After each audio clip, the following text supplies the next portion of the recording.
So in this video we will talk about Volvas and Satyr and Galvig, one of the famous Volvas from the Norse mythology. First, let's explain what Volva is. The Volva is seer, a female seer and prophetess in all the Germanic world. Volvas were so valued that they were venerated as gods.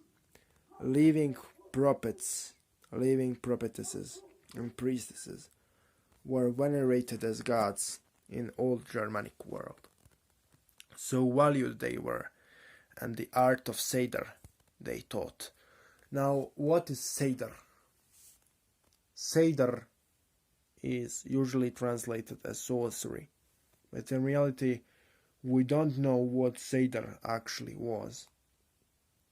It was probably some kind of shamanic practice which came into existence through the mix of Old Norse Indo-European spirituality and spirituality which was taught by the Sami people, which were indigenous inhabitants of the modern Finland. To be honest, nobody knows what Satyr actually was.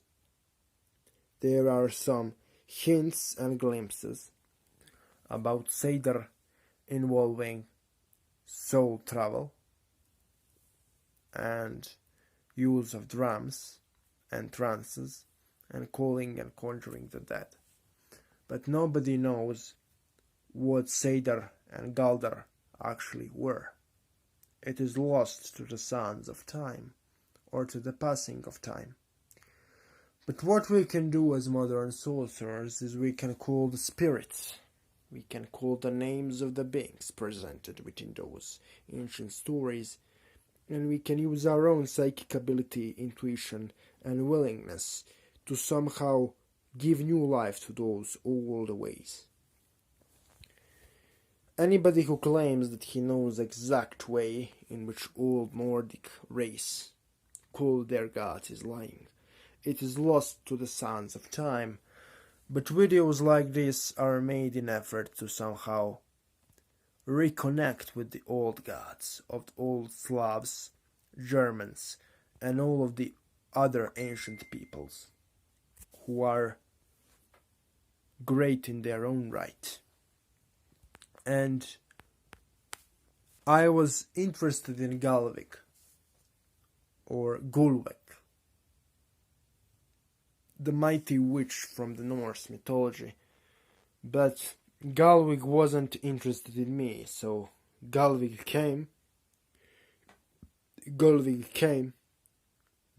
arrived in my space, and she told me that now is not the right time for me to work with her.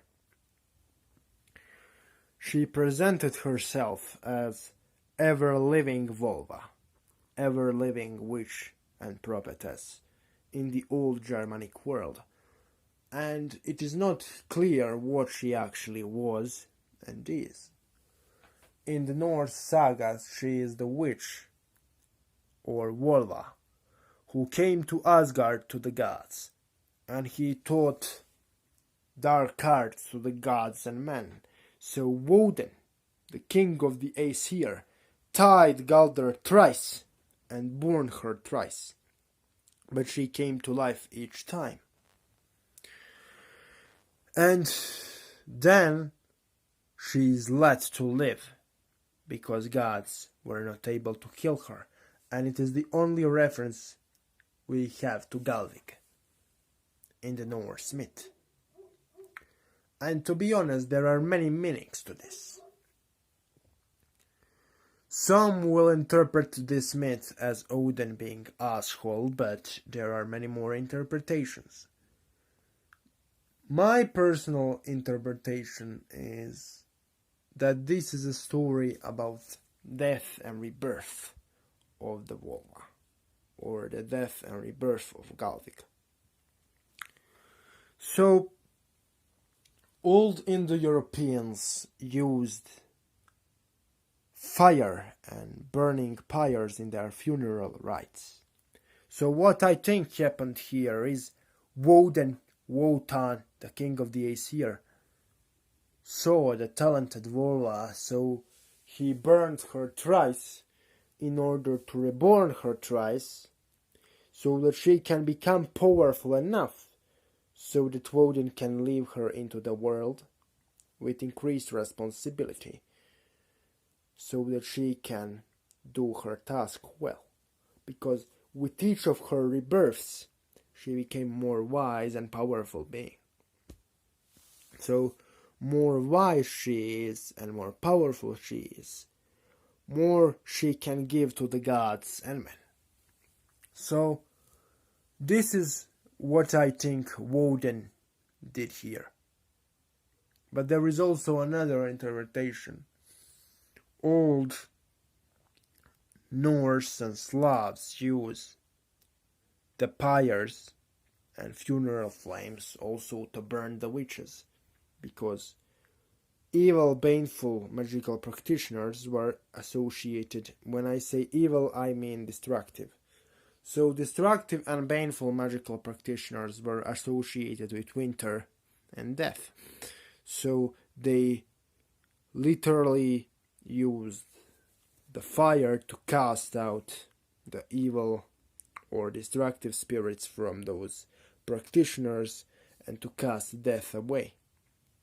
So this is another interpretation, that Woden was simply afraid by Galvik, so he wanted to simply kill her, but he wasn't able to.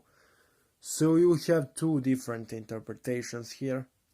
I generally value more the first interpretation, which is that Woden simply wanted to make her more powerful.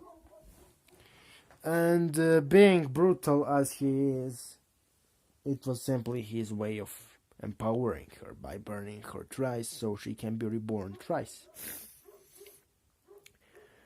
I also have a magical chant here to call Galvik, and the chant is Galvik Volva Seider Atarat. Galvik Volva Seider Atarat. Galvik Volva Seider Atarat. Galvik Volva Seider Atarat. You will see it on the screen, and my personal opinion is that this chant means Galvik, the seers, the witch, give, or it calls Galvik as giver and teacher of Seder and prophethood.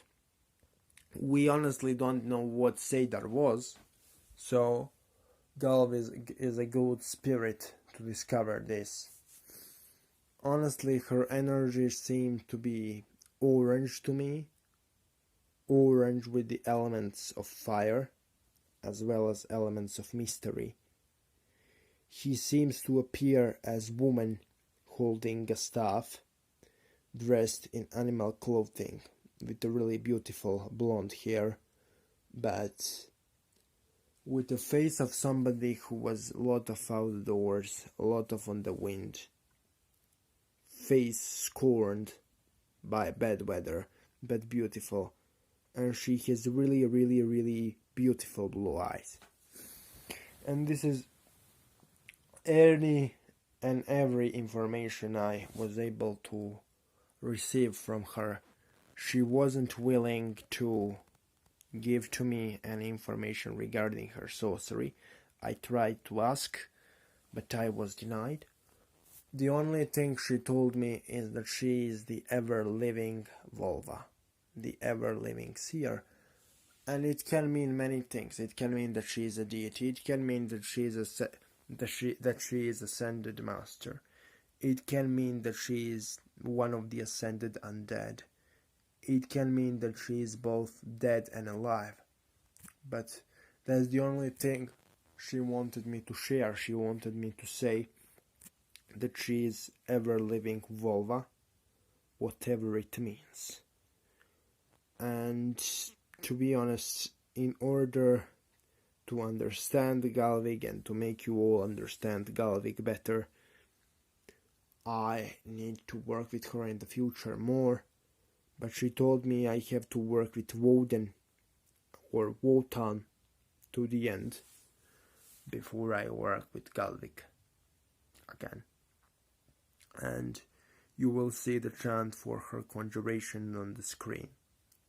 And since this is video about Norse mythology, I will also tell you one other thing about Woden or Wotan, the king of the Aesir. Or let's pronounce it correctly, Wotan, Woden, the king of the Aesir. So he seems to be not at all this heavenly fatherly figure modern neo-pagans present him as. If we examine the word Wodenar or Odin, his name, it literally derives from Old Norse word Oder, which means the mad or madly inspired or the one in frenzy. So he is the god of the battle frenzy, wisdom, death, knowledge, wandering, mad inspiration. And he seems to be God who doesn't allow you to reside in one place. He will constantly push you to wander, constantly push you to battle, constantly push you to struggle. And that's exactly how old Vikings or Vikinger behaved. They constantly wandered, they constantly struggled, they constantly waged war, they constantly inhabited new lands and sailed across the sea. So their god was not some kind of celestial daddy with a spear who talks to ravens all day. Wotan was the wanderer. Wotan was the father of the kings. Wotan was the father of the wars and the wisdom which comes with it. And he literally is the god of war. And when I say war, I mean war and hardship in physical sense. I mean people taking guns and shooting, people experiencing pain and wandering, people coming of their comfort zone to confront death. And Wotan is not some kind of a protective father figure. See, he is kind of a guide who will give you a spear, give you the map and tell you, wander there, I will wait you. If I am late, wander further.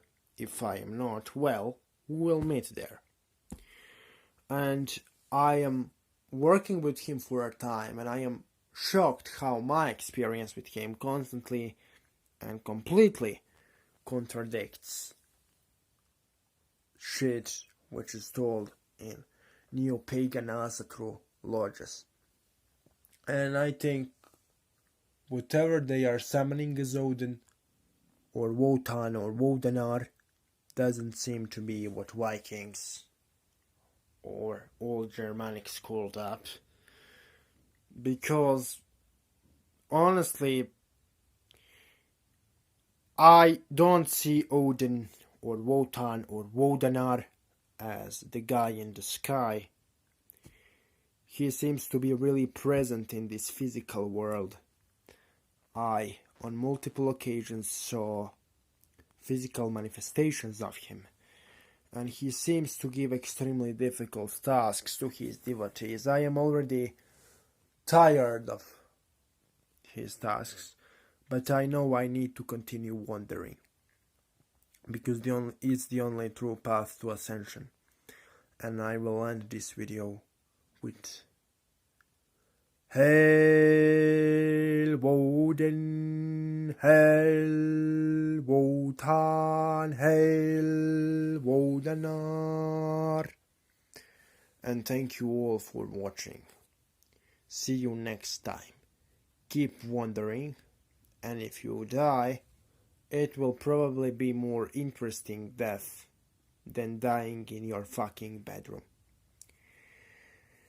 Thanks for attention.